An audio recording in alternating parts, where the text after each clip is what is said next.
Parlons vrai. Pardon, les zones à faible émission dont la suppression avait été votée en juin par les députés vont-elles vraiment disparaître? Rien ne le garantit encore, on va vous expliquer pourquoi et c'est la raison pour laquelle la Fédération française des motards en colère, le collectif Les Gueux et la Ligue de défense des conducteurs appellent à une mobilisation nationale ce week-end. Alexandre, ça vous concerne et ça concerne votre invité Jean-Marc Borelli, coordinateur de la FFMC. Bellotti. Pardon, qu'est-ce que j'ai dit? Borelli. Pardon, Bellotti, bah oui, voilà. De Paris, coordinateur de la FFMC de Paris et Petite Couronne. Bonjour Jean-Marc. Bonjour. Alors, il y a une chose très importante pour tous les gens qui nous écoutent. Il faut qu'ils sachent que, d'abord, les ZFE ne sont pas encore abolis.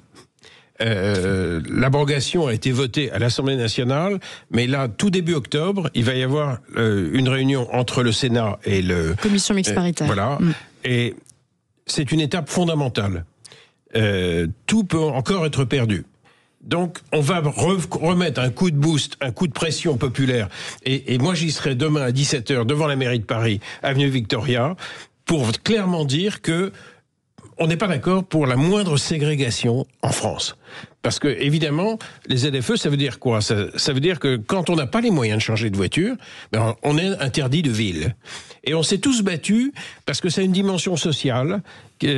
Ça correspond à une crise sociale potentielle épouvantable. Et je voudrais que tous les gens qui nous écoutent se rendent compte que, grâce aux motards en colère, qui se sont mobilisés avec les gueux, avec les forains, avec d'autres associations, on est arrivé à faire un énorme mouvement populaire qui a convaincu 78% des Français. Et c'est ce qui a permis le vote à l'Assemblée nationale. Mais étape par étape, on doit maintenir la pression. Pourquoi ? Parce que même si ça se passe bien entre le Sénat et l'Assemblée, il y a toujours le risque que le Conseil constitutionnel invalide. Et ça voudrait dire qu'on reviendrait à la position initiale, qui serait une catastrophe sociale, mais historique. Donc pour éviter ça, vous venez avec nous, pour tous ceux qui sont en région parisienne, à 17h devant la mairie de Paris, avenue Victoria, et vraiment, Jean-Marc Bellotti, on vous remercie, parce que ce que vous le faites pas que pour vous, vous le faites pour l'ensemble des Français. Et alors qu'on est dans une société où tout le monde se bat pour son petit bout de fromage, vous vous battez pour le pays. Oui, tout à fait, parce qu'il y a deux rassemblements. Hein. D'ailleurs, il y a un premier rassemblement pour les motards qui se passera avenue Foch, au niveau de la Porte Dauphine.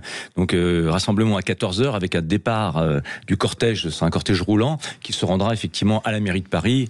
On devrait arriver aux alentours du 17h, et là, on donne rendez-vous à toutes celles et ceux qui, cyclistes, piétons, automobilistes, et à tous les gueux. Toutes celles et ceux, et tous les gueux, et toutes celles et ceux qui sont contre les ZFE. Et ce que je voudrais souligner surtout, parce qu'aujourd'hui, quand on essaye de défendre une idée, on est tout de suite taxé de populiste, climato-sceptique, enfin tous les noms en iste et en hic. Alors que tout simplement, il n'est pas question aujourd'hui de se battre contre l'écologie, mais c'est pas du tout ça. Non. Et c'est ça qu'on essaye de faire comprendre, et aussi bien les motards que les autres. On est bien conscience qu'effectivement il y a des enjeux écologiques, mais on se bat contre des mesures qui nous semblent totalement inadaptées et surtout totalement antisociales. C'est-à-dire que à un moment donné, pourquoi on va faire payer aux plus démunis le prix de l'écologie et pourquoi ce serait eux qui devraient être au front à un moment donné. Quand on nous parle d'aide, etc., on va donner des aides aux gens pour changer de voiture. Déjà, c'est de la surconsommation parce qu'on va refabriquer des bagnoles. Et puis deux, il vous a pas échappé que la dette du pays, elle est monstrueuse et que les aides, elles vont pas arriver tout de suite, voire pas du tout. Donc, à un moment donné, ces gens-là qui n'ont pas les moyens de circuler, qui n'ont pas de transport en commun chez eux. Alors, les grandes villes, c'est pas le cas parce qu'on a des transports en commun, mais celles et ceux qui veulent rentrer dans les grandes villes ou celles et ceux qui n'habitent pas dans les grandes villes et qui vont travailler en région où il n'y a pas de transport en commun. Alors comment ils font ? on les laisse sur le bord de la route. C'est ça qu'on dénonce, nous. Vous voyez, c'est ça que les motards en colère dénoncent. Et merci Alexandre de dire qu'on se bat pour tout le monde, parce que là, c'est pas un problème motardo-motardesque, c'est un problème national qui concerne tout le monde. Alors, parfois, nous avons des combats spécifiquement motards, comme le contrôle technique, ou d'autres, ou les rails de sécurité, ou d'autres combats. Mais là, c'est vraiment un combat pour tout le monde. Et nous ne sommes pas des populistes, nous ne sommes pas des climato-sceptiques, nous cherchons simplement à faire entendre raison à ces gouvernants qui voudraient éradiquer les plus pauvres des villes. Voilà, et ça, on ne peut pas l'entendre, ça. Oui, on ne peut pas purifier l'air des riches en virant les pauvres. Tout à fait, tout à fait. En gros, c'est aussi simple. Vous l'avez dit, les ZFE, on a surtout parlé des conséquences sur les automobilistes, donc ceux qui possèdent des voitures. Ça concerne aussi les motards. Ça concerne en proportion, quel pourcentage des motards? Alors, les vignettes critères sont les mêmes, et ça va, concerner une bonne proportion des usagers de deux roues motorisés, parce qu'il faut savoir que les usagers de deux roues motorisés, les motards spécifiquement, entretiennent bien leur véhicule. Oui. On n'a pas le même rapport, les motards, avec nos motos, que les automobilistes avec leur voiture. C'est d'ailleurs aussi pour ça qu'on est contre le contrôle technique. Donc, il y a pas mal de motos qui sont anciennes, qui sont très bien entretenues, qui risquent d'être interdites. Et alors, en plus, excusez-moi du peu, mais les usagers de deux roues motorisés, ils ont une spécificité. Parce qu'au départ, on était parti pour se battre pour nous, uniquement pour les motards, parce qu'on a des spécificités. Et c'est ensuite qu'on s'est dit, mais non, mais quand même, on va pas se battre que pour nous, parce qu'il y a quand même des pauvres gens qui ont des voitures qui peuvent pas circuler, on va pas les laisser sur le bord de la route. On a un pouvoir de mobilisation très important, donc on va l'utiliser. Notre spécificité, c'est quoi? C'est qu'on est ultra mobile.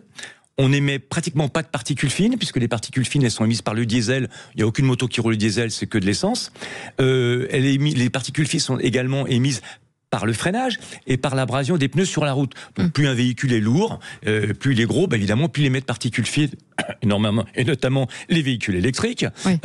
Et puis, nous, on n'a que deux roues. On n'a que deux roues, donc un système de freinage beaucoup moins important. Voilà. Donc, à même distance, on va rouler beaucoup moins longtemps, puisqu'on n'est pas soumis aux embouteillages. Vous voyez ? Donc, on a des spécificités qui font que les deux roues motorisés ne devraient même pas être inclus dans les ZFE, c'est-à-dire qu'en gros, ils devraient pouvoir circuler dans les ZFE. C'est ce qui se passe à Bruxelles. En attendant, c'est ce qui se passe à Bruxelles. Parce qu'il faut juste s'inscrire et les deux roues motorisés ont le droit de circuler. C'est ce qui se passe dans plein d'autres villes en Europe. Mais nous, on a décidé de ne pas se battre que pour nous. Même si on a ces spécificités, on a décidé de se battre pour tout le monde. Voilà. Parce qu'on pourrait très bien tirer notre épingle du jeu et s'en sortir c'est pour ça que c'est un combat qui rassemble des gens très généreux, qui se battent pour les autres. Et puis, il y a aussi la solidarité, surtout. Voilà, c'est de vraie solidarité entre citoyens. Solidarité qui rentre en France, et surtout que les gens qui sont solidaires dans les combats. Moi, je trouve ça vraiment inadmissible et insupportable de se faire traiter de tous les noms par les partis adverses, parce que là, on essaye d'opposer des gens les uns contre les autres. Non, tous les cyclistes sont pas des abrutis qui grillent les feux, parce qu'il y en a qui se comportent bien. Tous les motards sont pas des écervelés qui roulent sur une seule roue à l'arrière, parce qu'il y en a qui se comportent bien. Les automobilistes sont pas non plus tous des fous furieux. Bref. On veut lutter contre les généralités. Voilà, on essaye d'opposer les gens les uns contre les autres. Ça, c'est inadmissible et c'est insupportable. Donc, à un moment donné, oui, il faut qu'il y ait un peu de solidarité dans ce pays pour pouvoir faire entendre la voix de la population. Alexandre le disait tout à l'heure, on a fait un sondage Ipsos, nous. 78%, pratiquement 78% des gens sont contre les ZFE. Ils sont pas contre l'écologie, ils sont contre les ZFE. Ouais. Mais quand vous entendez, il y a pratiquement 90% des gens qui sont pour, effectivement, une prise en compte de l'écologie. Donc on est tous d'accord là-dessus.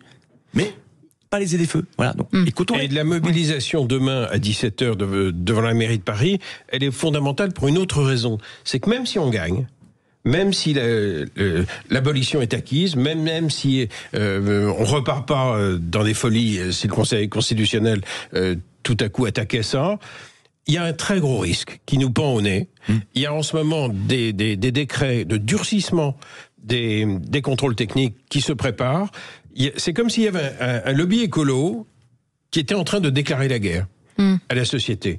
Et ça, on va rester très mobilisés. C'est aussi pour ça qu'il faut venir demain, pour dire que les logiques d'exclusion, parce qu'en fait c'est ça, et si on durcit encore en 2026 de manière dramatique le contrôle technique, ça sera une énorme ZFE qui dira pas son nom, invisible, et qui exclura des quantités extraordinaires de citoyens. Ils vont faire entrer par la petite fenêtre ce qu'ils n'ont pas pu en faire entrer par la porte. Oui. Si jamais on gagne là-dessus, effectivement, ils vont mettre en place d'autres manœuvres justement pour exclure, encore une fois, ceux qui n'ont pas les moyens, parce que c'est toujours la même chose. C'est là où est le vrai problème, en fait. On reparlera d'ailleurs sur le contrôle technique qui avait été annulé, en tout cas par vote au Sénat et à l'Assemblée nationale. Tout à fait. Et il y a une pétition d'ailleurs sur le site de l'Assemblée nationale, 55 000 signatures actuellement pour supprimer ce contrôle technique.